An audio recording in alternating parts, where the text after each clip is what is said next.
Hello and welcome to 30 for 30 Podcasts. My name is Jody Avirgan. Now we're trying something a little different this episode. Usually we bring you our stories in seasons, in batches, a couple times a year, but here we're rolling out a brand new doc all on its own because we think this is the moment to listen to it. In the summer of 1999, women's soccer was everywhere. That's when Mia Hamm, Brandi Chastain, Julie Foudy, and the stars of the '99 World Cup team brought women's soccer to the mainstream for the first time. It's a story a lot of us remember and a story we'll be hearing a lot about this summer, but there is a deeper history. Behind the scenes, these women had been fighting to grow the game for decades, and I will note that that fight is not over. It continues to this very moment. But the wild success of '99 gave the U.S. women a launch pad to build the world's first fully professional women's soccer league. And that's what this story is all about. It's brought to us by producers Andrew Helms and Meredith Hodenut. Here's Meredith bringing us the story of Backpass.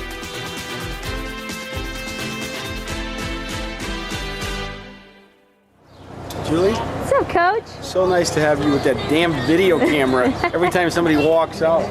Julie Foudy was always recording on her camcorder, and she was rolling as the national team bus headed to the opening game of the 1999 Women's World Cup. Hi, Julie! Hello! Julie was co-captain, a star midfielder, and the team's unofficial cinematographer. Brady, turn around. Three of you, give me a few words about this World Cup. One game at a time, baby! Spirits were high that day as the team went to Giant Stadium in New Jersey. Julie wasn't worried about the game. The team had been training for months, but she was worried about empty seats. Like, oh shit, I hope people come. Am I allowed to cuss? Probably not. Mm-hmm. Oh, I am. Oh, good. Shit, what if people don't come? The country barely noticed when they won the first ever Women's World Cup in '91. That day on the bus, they wondered if anyone would pay attention this time. Holy cow! And then they hit traffic. Julie and goalkeeper Brianna Scurry watched as the Jersey Turnpike turned into a parking lot. And we're like, oh my God, what is this? This is crazy. We're not going to get to our game. I remember thinking, we're going to be late to our own wedding, basically, which is not good. And then we realized, it's all cars with, we love Mia, go USA. They were all coming to our game. And we're pointing at these girls, and they're pointing at us, and we're waving at them, and they're waving at us. We were like little schoolgirls in the bus. How cute is she? Like Mildred. I know, she's darling. Aaron Heifetz, our press officer, standing on the bus as we're driving to the first game. And he says, I want to announce, today's game is a sellout. We'll be a sellout. Yeah! And we had no idea. We were like, what? With the whole bus goes crazy.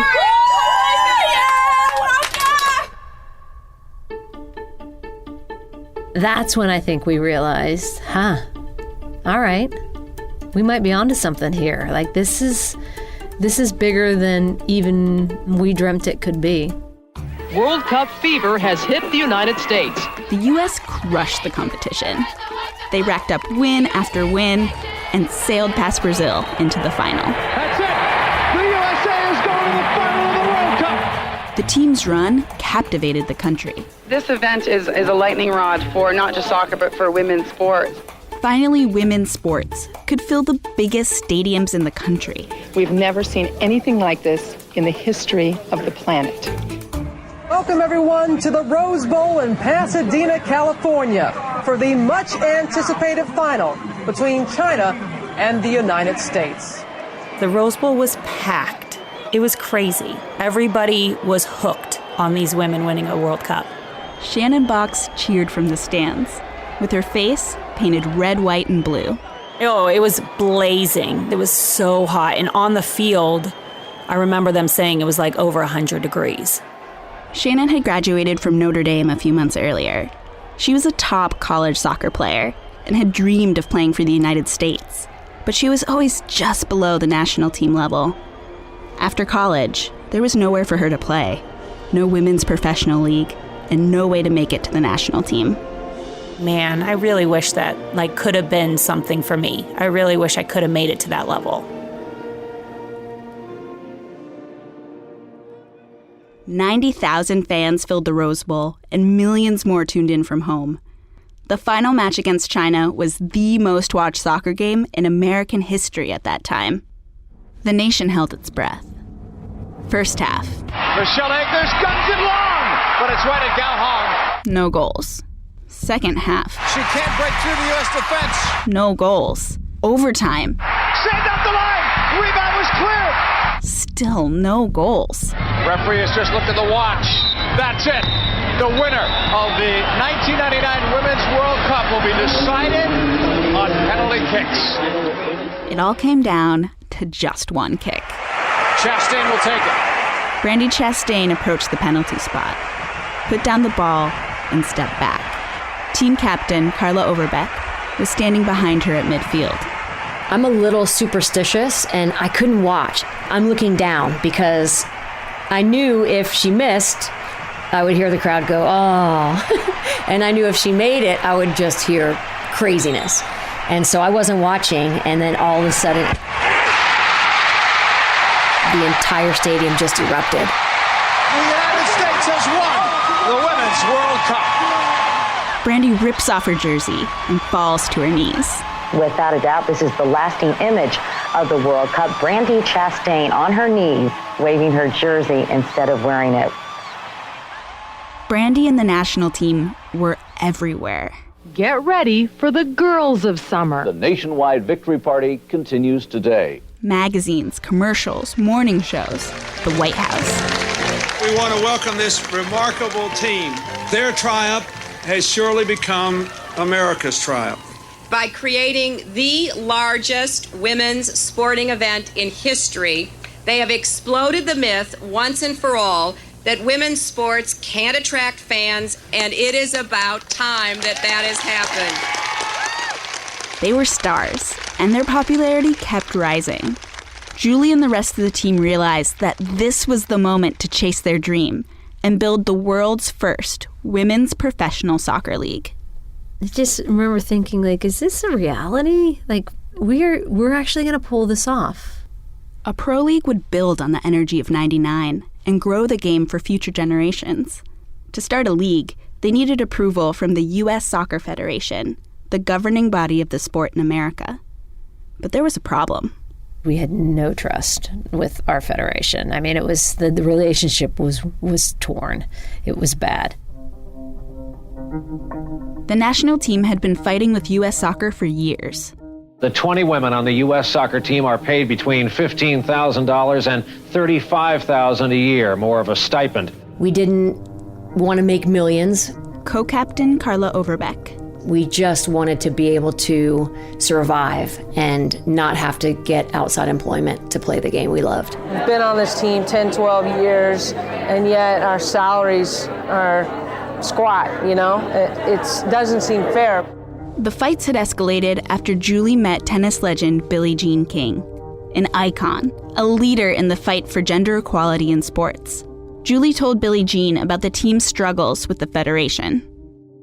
I say to her, we've been going through this for years now, and we're tired. What do we do? And she looked at me and said, well, what are you doing? I was like, what? What do you mean?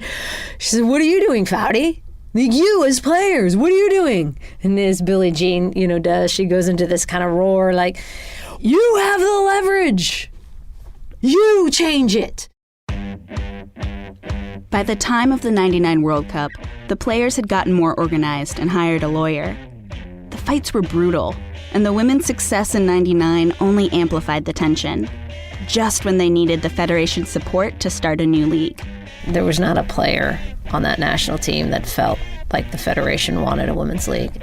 The women believed the federation saw their success as a threat to the new men's league, Major League Soccer. U.S. Soccer had invested millions to help MLS get off the ground. We felt that they thought it was competition. It was like, that market's crowded, we're already struggling in it, get the hell out. U.S. Soccer asked MLS to submit a plan for a women's league. That scared Julie and the national team, who felt like a women's league under MLS would be an afterthought, a sideshow to the men's main event. We felt that any effort by them was simply an effort to impede. The women wanted a league independent from MLS, and for the first time, they had another option. That team represented something that was very special on the American stage. John Hendricks and his family loved the national team. The heart that they played with, they never, ever gave up. And so for those of us who have daughters, we want them to experience that. And so that was a very powerful motivation. John Hendricks wasn't just any fan. He was the multimillionaire founder and CEO of the Discovery Channel. John had heard about the women's idea for a pro league, and he saw a business opportunity. There was a chance to do something good and try to build a business as well. And so I started calling my friends. One by one, John reached out to his buddies at Comcast, Time Warner, and Cox Enterprises. They were the giants of the cable industry, executives who called themselves the Cable Cowboys. One of his first calls was to Jim Kennedy, the chairman and CEO at Cox.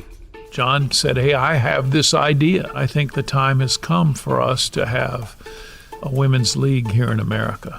He pitched them on his vision of the WUSA, the Women's United Soccer Association, a league with 8 teams in 8 cities across the country.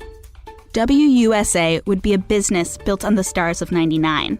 They were the key to reaching a growing demographic of soccer moms in their minivans. Like Mia Hamm, selling girl power and Gatorade alongside Michael Jordan. Had enough? Let's go.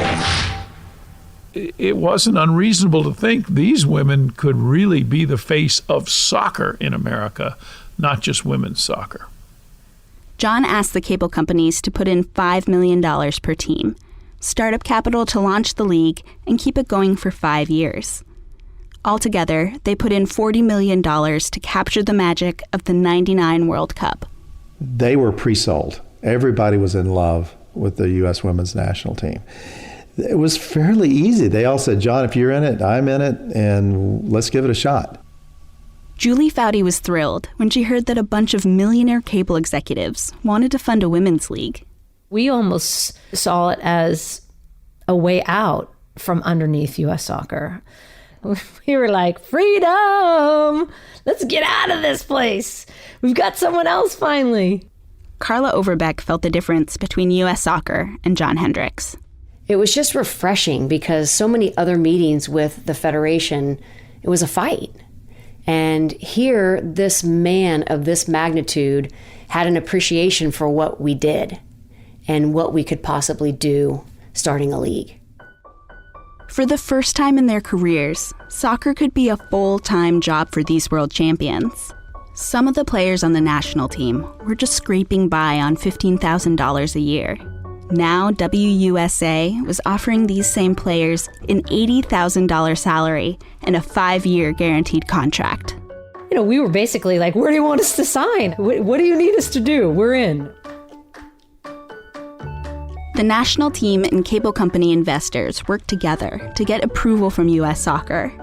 After months of delays, the Federation signed off, and Julie Foudy announced the start of their new league at a launch event in November 2000. What an awesome day. What an awesome day.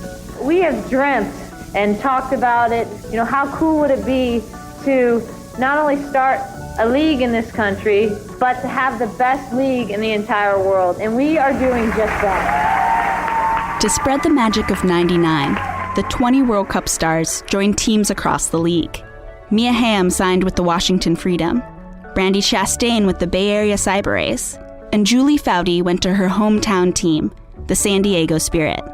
That left a lot of open spots on teams around the country, and Shannon Box wanted in. I was like, well, I want to be a part of this. The national team is for the rare few, but I can play in a professional league and be a professional soccer player. Most women couldn't say that they were a professional athlete at that point. Shannon had thought her playing days were over. She was 23 and lived at home with her mom.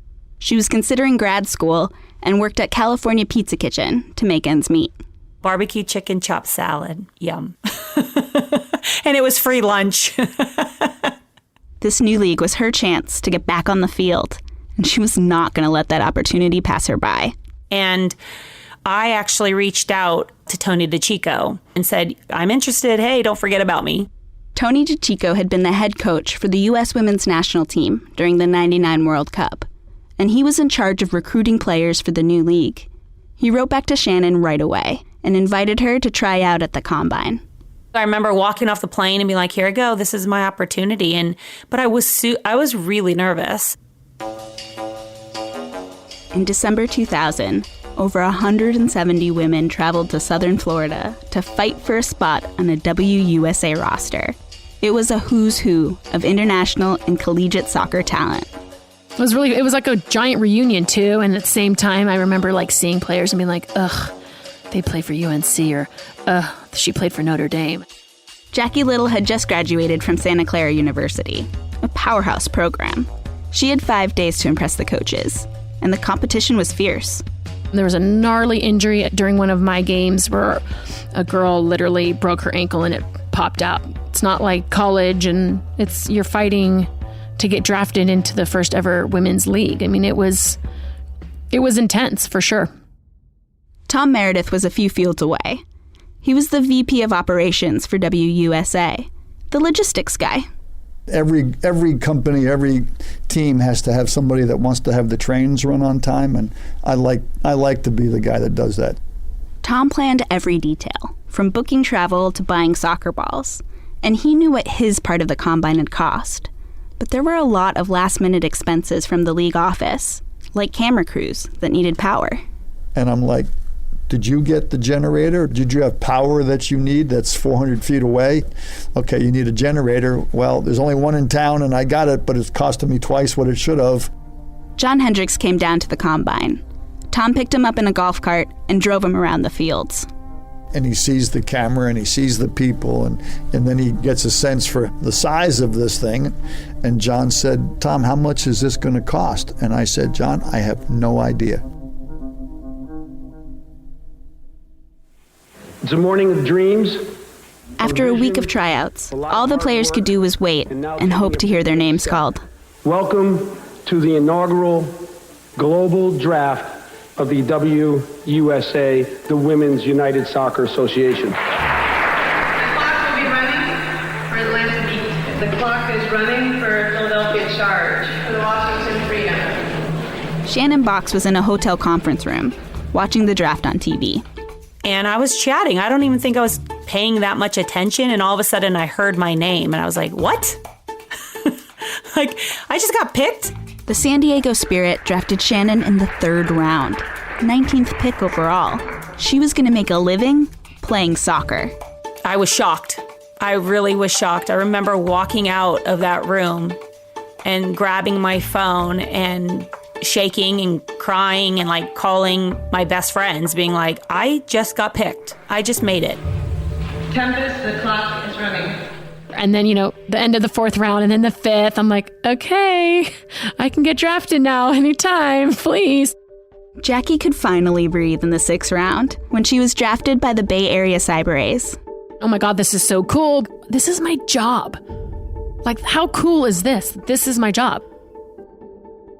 Jackie Little, Shannon Box, and over 100 other women were now professional athletes. Can you put the whole experience in perspective, just the whole forming of the league, and now that this is all reality? When college is over, it's kind of like soccer's finished too. I just get to play the game that I love and make a living doing it. This league is like the best thing that could have happened to women's soccer. Great, thanks a lot. Thank you. Congratulations. Thank you. WUSA had its players, and the rest of the league was taking shape too. In D.C., John Hendricks needed someone to manage his team, the Washington Freedom. John didn't have many connections in the sports world, but he was well connected. So he hired Katie Button from First Lady Hillary Clinton's office. I mean, he knew I didn't have any sports management experience. I think he wanted someone who could manage the politics of soccer, which is a big part of navigating this. Katie Button had to get ready for the opening game, a showdown between the league's 2 biggest stars. Mia Hamm, Brandy Chastain, former teammates turned opponents in a new professional soccer league. Did you get bangs? Yeah, cute. There were signs all over the city for Brandy versus Mia. And, it was like if Scottie Pippen and Michael Jordan were playing against each other. The league spared no expense promoting the opening game. On April 14th, 2001, almost 35,000 fans filed into RFK Stadium. All the founding national team players were there. They lined up at midfield to celebrate the opening of their league, their legacy. Everyone was crying. It was the culmination of all of this effort. And so it felt like we'd given them this day they deserved. And Julie Foudy brought her camcorder.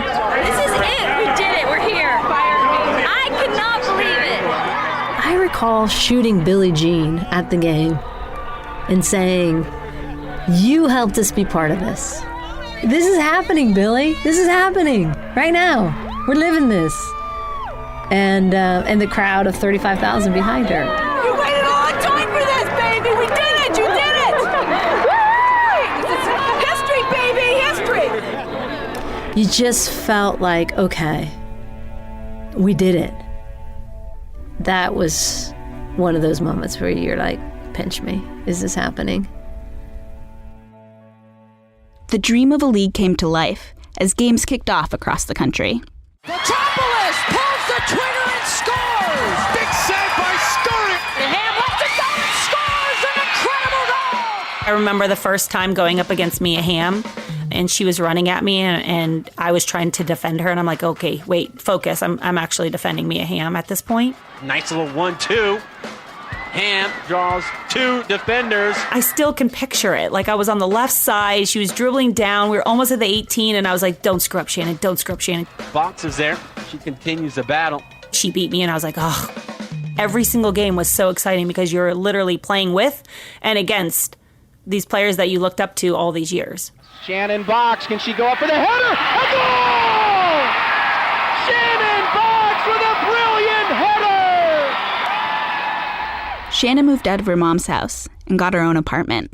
It was actually the first time that I felt like a true adult.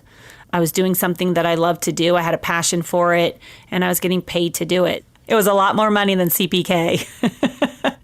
Jackie Little was also amazed that soccer could pay the bills. Goal! Jackie Little puts the Cyber-Rays in front. I don't think it actually hit me until like my first like paycheck, where it's like, oh my God, I'm getting paid to do this? And her first paycheck went to groceries. You know, I remember the first time someone came up to me in the grocery store. They're like, can I get your autograph? I like looked behind me like, who, me? There's this little kid, this little girl who just thought that like I was someone she wanted an autograph from. And having people look up to you and like want to be like you is just this, I don't think a lot of people get that opportunity to be that for somebody. The league had turned players like Jackie Little into role models, but its biggest assets were still the national team stars, who could command a national audience, like Brandi Chastain on The Late Show with David Letterman. Telling me that this league has done everything right. The XFL, they did nothing right. They said that you and your team... I don't know about that. Said it's a very smart approach to soccer, and it's working pretty well, isn't it? Well, we knew that we would only have one opportunity to do it, and if we're going to do it, we better do it the right way. But behind closed doors, the WUSA investors were realizing that the league wasn't doing as well as they thought. In July 2001, the WUSA board met in Atlanta to look over the league's finances.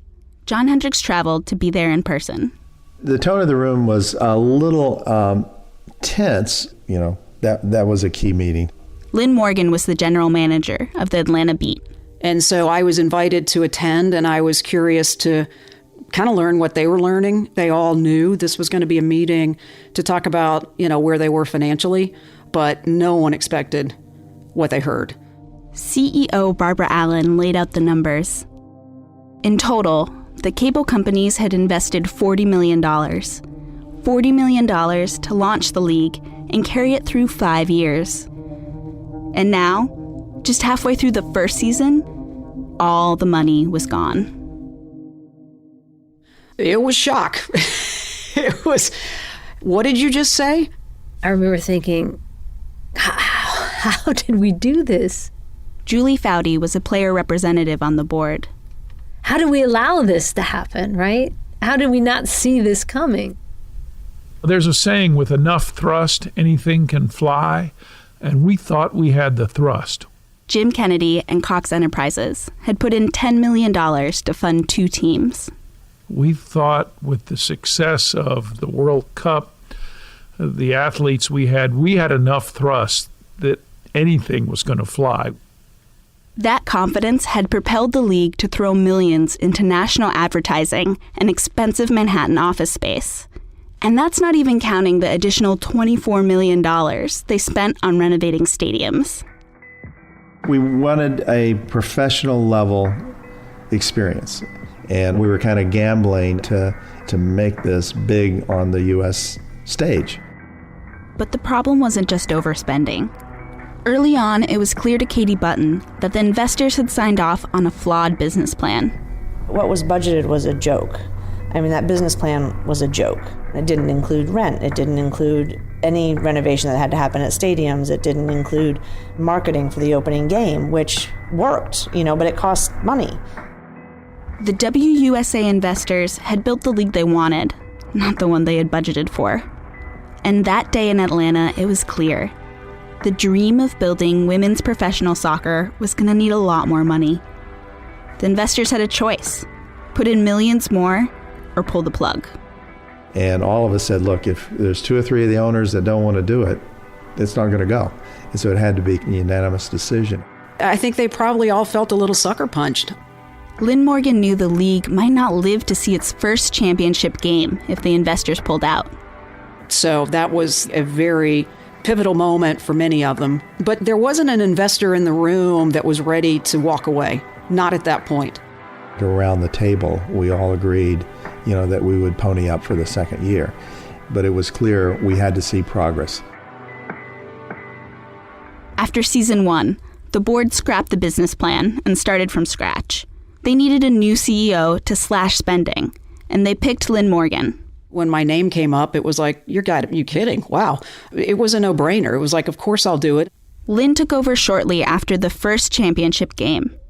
She didn't come from the soccer world, but during the first season, she had fallen in love with the league.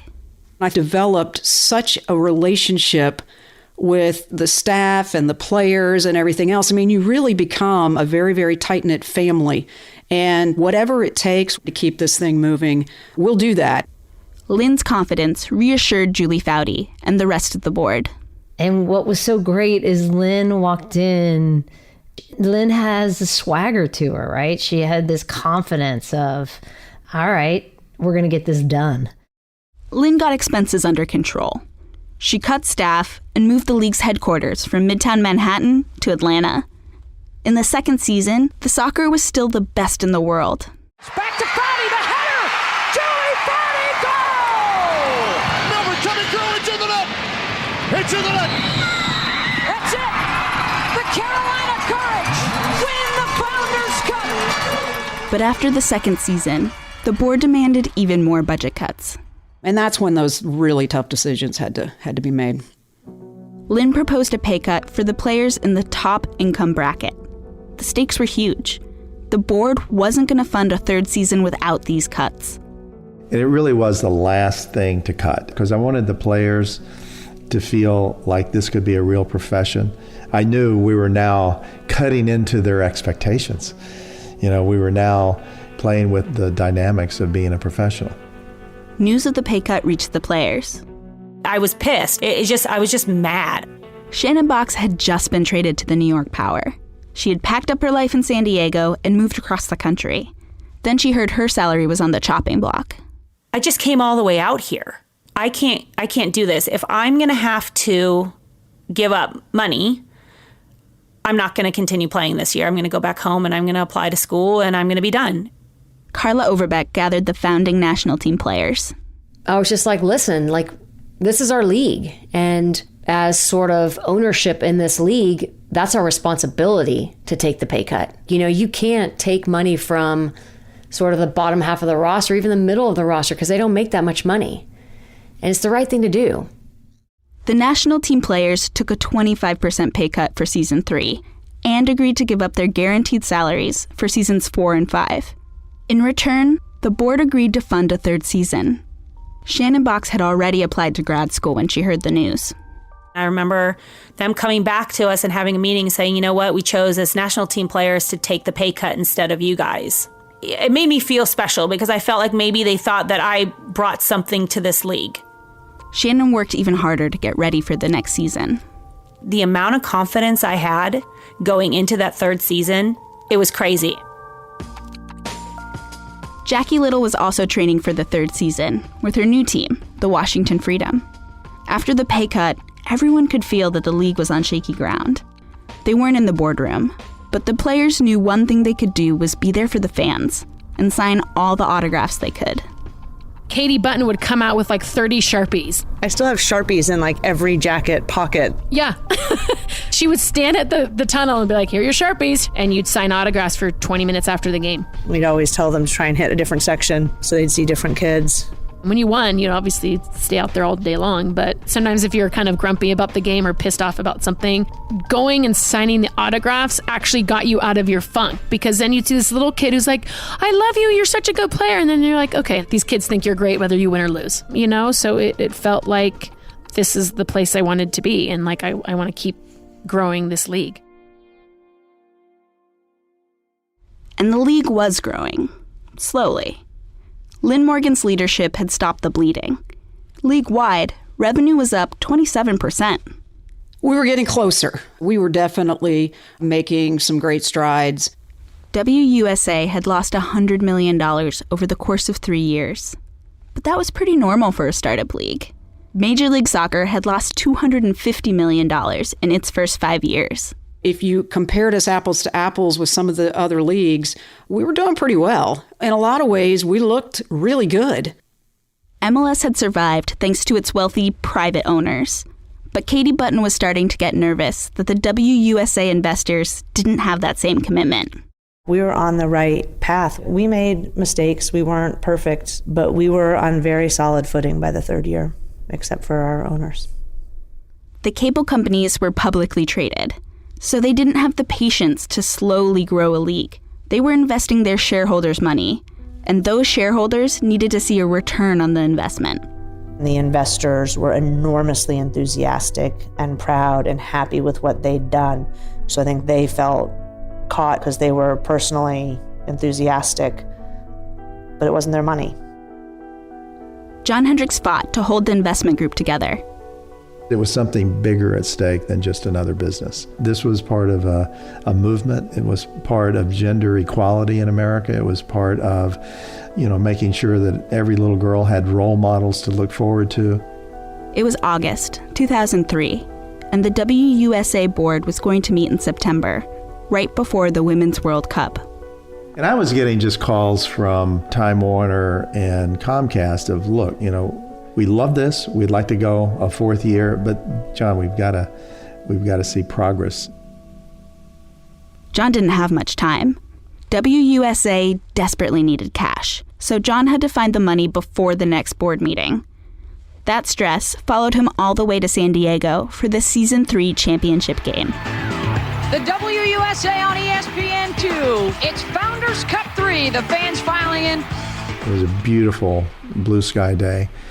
But in the back of my mind is, we're going to have this meeting. Is there going to be a fourth season? The Washington Freedom were up against the Atlanta Beat. Jackie Little laced up her cleats and walked onto the field. This is what you work for. Like this moment right here. It's like, I felt like we were going to win this championship. It's like, let's do this.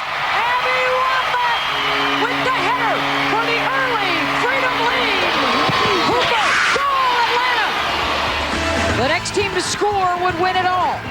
Katie Button was on the edge of her seat as the game went into overtime. And then this play developed a little, fed it to our new German player. And then I just played a ball down the side. Jennifer Meyer getting behind the defense. Meyer looking far post. And Abby was making a run at the far post, and I was like, oh my God, like, come on.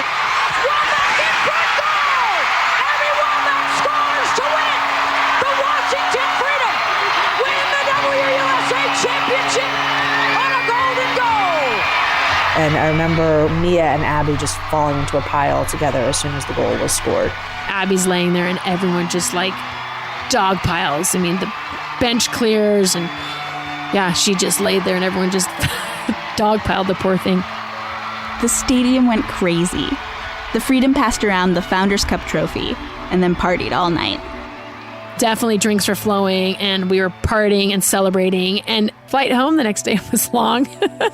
So everyone's tired, but just so excited to get home. And we came down the escalator. It was like there was fans and signs and clapping and cheering, and the future was bright, right? I mean, it's a start of a long, good future for the freedom. While Jackie was off winning the championship, Shannon Box got a call to try out for the U.S. women's national team. Oh my gosh, I cannot believe I finally got called in. And I was excited. I mean, I was like, in my head, I was like, I have a chance. I have an opportunity to play in this World Cup. 4 years after cheering in the stands of the Rose Bowl, Shannon had a chance to make the U.S. team for the upcoming Women's World Cup. But first, she had to prove herself among the world's best. We are doing a shooting drill. And I remember hitting a ball and scoring and hearing behind me being like, man, she's good.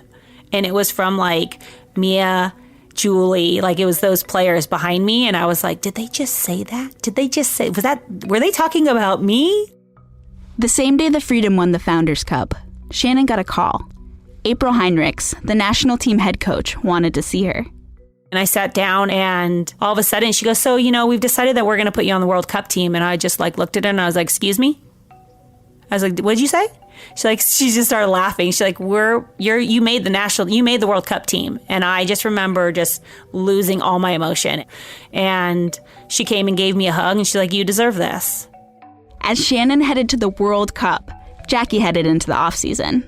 I just remember having the exit meetings and the physicals, and I was like, all right, well, like, enjoy your off season, you too, and then we'll say, okay, we'll see you guys in January.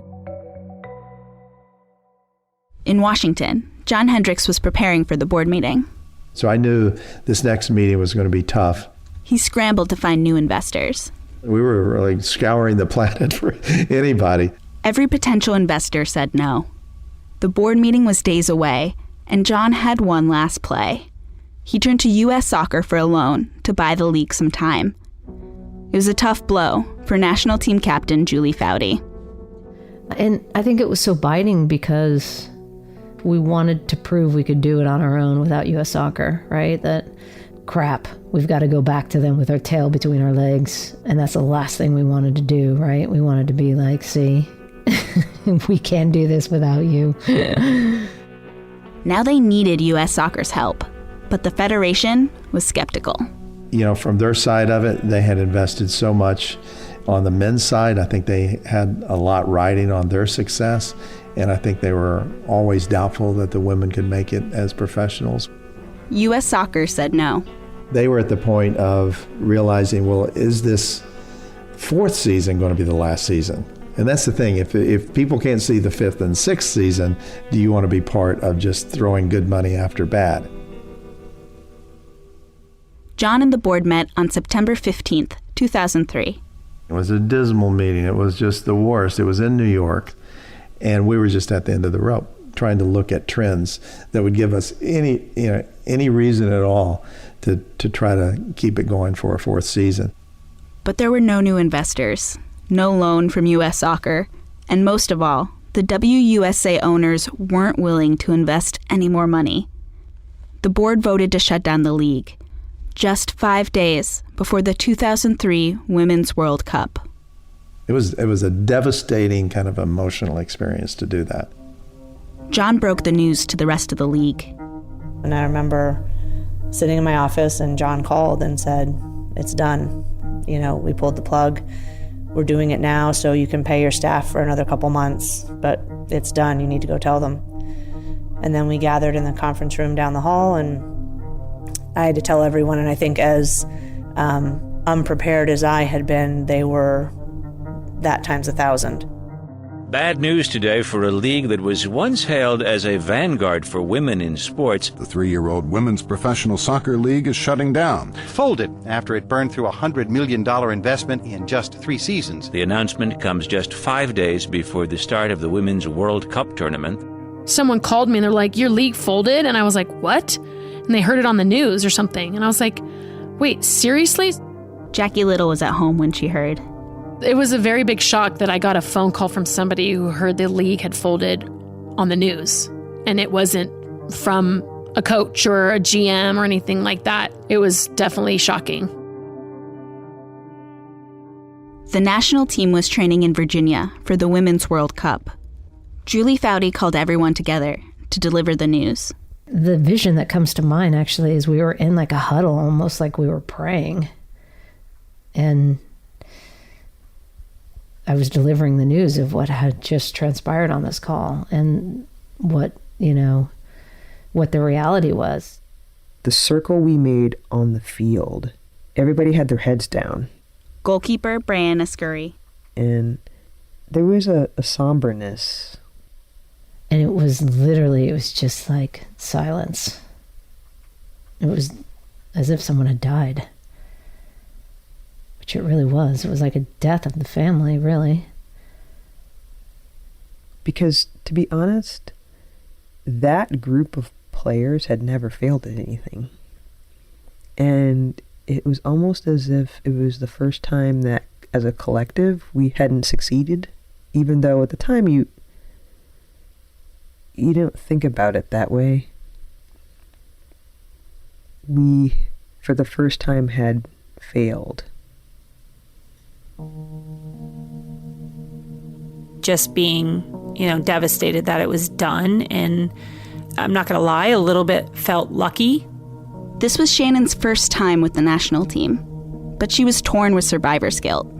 Not lucky that it was ending, but lucky that I got seen before it ended, But it was also something that I also realized it really made me who I was as a player.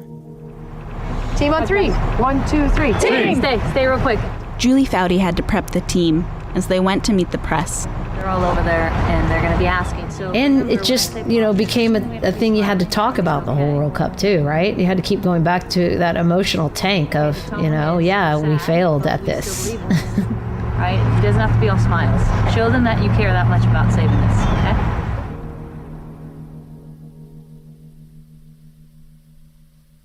Now we had to try to win another World Cup right away. Right now, let's go. So that was really a really interesting pivot to have to make. And we unfortunately we couldn't make it. We tried, but we couldn't make a pivot. They lost to Germany in the semifinals. Maiden's going to walk into the box, and Maiden will end it! Marilyn Maiden with a goal! It just was a very different feeling, that World Cup, compared to 99 in so many ways. The pain didn't hit Jackie Little right away. She stayed in D.C., took a job remodeling kitchens, and lived with her boyfriend, who played for the MLS team, D.C. United. Months later, her boyfriend went to the first day of preseason training. And he's like, okay, have a good day at work. And I was like, okay, you have fun at, training. And then on my way into work, I was like, oh my God, this sucks. He's going to preseason and I'm just going into my desk job. I just started crying and I'm like, oh my God, this is me. This is me. I'm at a desk job. I'm no longer going to be a role model for kids. I'm not going to be doing the sport that I've done my whole life and loved. And this is the new existence. I went from being a professional athlete to selling cabinets. Katie Button found a new job too. She went to work for John Hendricks at the Discovery Channel. But the heartache of WUSA was hard to shake. There was a sense of hopelessness, for sure, that can women's sports ever reach the level that we hoped they would. And I also think we all knew that we'd had an utterly unique moment after the World Cup in '99 to do this, with the stature of the players, with the investors, with the attention, and that moment was never going to present itself again. For Katie, this was all so unnecessary. By the end, WUSA was doing so well that even the MLS commissioner was impressed. After the league folded, Don Garber found out, that we'd lost $16 million that year. And he said, oh my God, my owners would give me the biggest raise if I only lost $16 million.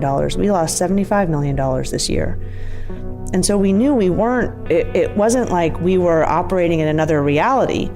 We were operating in the same reality as every other professional sports team. We just didn't have owners who lived in that reality. Don Garber is still the commissioner. He recently said that he hopes MLS will turn a profit in 2026, 30 years after its founding. The MLS owners have been keeping it afloat all this time by investing billions in the league. Comparisons like these haunt Julie Foudy. That's something we thought about all the time. You know, why is there such an appetite for loss on the men's side and not on the women's side? And why is there such a willingness to help the men's side when they're struggling? WUSA only had 3 seasons, but it left a lasting mark on American soccer and on the life of one player in particular, Shannon Box. I definitely was a no-name player, and I made it to the biggest stage. And I 100% would never have been able to do that being 26 years old, out of college, nowhere to play, if it wasn't for that league. Shannon went on to play 195 times for the U.S. women's national team. She scored 27 international goals and won 3 Olympic gold medals. Box steps in, shoots it in one motion. Shannon Boggs with a killer goal for the U.S. She hung up her boots in 2015 after winning the Women's World Cup. I'm very lucky that I got to end my career exactly when I wanted to. I got to choose when I finished. And I think that's a rare thing in the professional game. Jackie Little is still selling cabinets. She started her own remodeling business and married that DC United player, now her ex-husband. Looking back, she hates that her soccer career ended so abruptly. She wishes she could have made that choice herself, instead of having it made for her. I would have played for as long as possible. And it's funny because my ex-husband, he's like, I don't know, maybe I think of retire. Why would you retire? Like, play until they don't let you back on the team. Right? I mean, what are you going to do afterwards? Like, get a desk job? I told him until obviously we got divorced. I was like, play until they don't pick up your contract. Play until they literally have to peel you off the field. Play until you can't go anymore.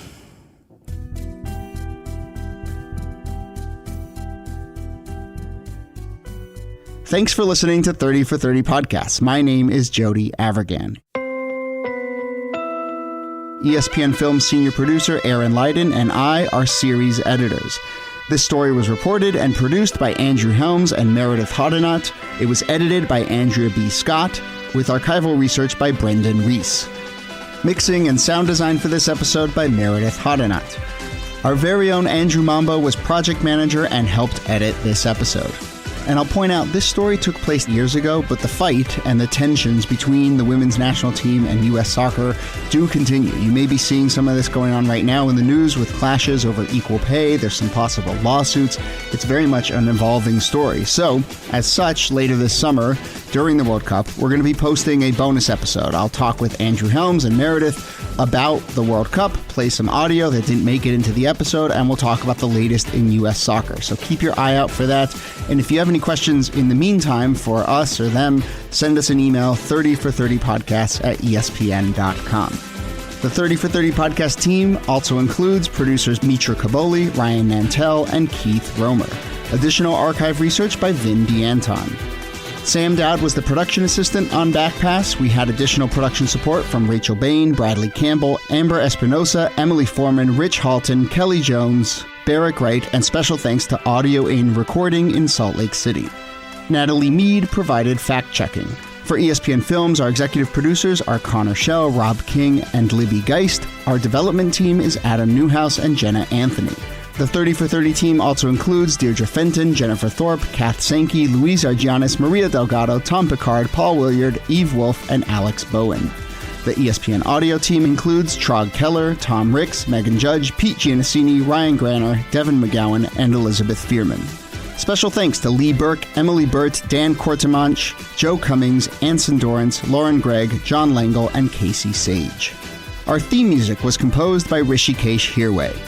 Be sure to subscribe to 30 for 30 Podcasts in the ESPN app, Apple Podcasts, Spotify, or wherever you listen. If you haven't gone back and listened to our first 4 seasons, go ahead and do that before Season 5 arrives in your phone later this summer.